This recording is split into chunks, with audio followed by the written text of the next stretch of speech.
Hello hi नमस्कार मु कोरापुटिया माधव देशिया पिला देशिया चाष देखी आपण मानू देखी नियंतु अमृतमुंडा चाष केमिति करा जाए देखंतु 3 मासरे फलटा फलुची आपण माने छोट जगार भी लगेकी गछ बनई पारिबे भल फल पाई पारिबे भल खाई भी पारिबे। देखंतु अमृतमुंडा चाष होउची कम खर्च रे बेसी पैसा पाई पारिबे कहीं ना 3 मासरे गछटा बढ़ी जाउची बढ़ी की भी फल भी हो जाउची तापर सार भी नहीं देखंतु सार नहीं किछि नहीं औषध पत्र किछि नहीं एटा होची देसी चाष देसी प्रयोग देसी विधि रे करा होची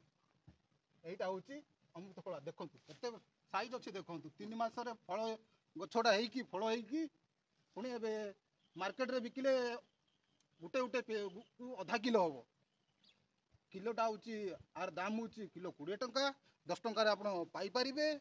नुआ रेटटा एटा नुआ चासीटा देखंतु दर्शक माने देखंतु एटा अमृतमुंडा गछ मु एई चाष करिछि आउ भी अनेक चाष करिछि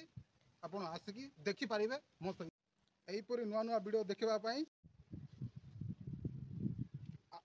आउरी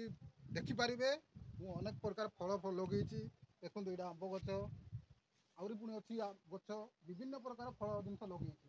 आप देखा चाहते आसतु देखी बुलेक देखी आपको फल केमी हूँ आ गछ कौ प्रकार अच्छी देखिपारे आस दर्शक बंधु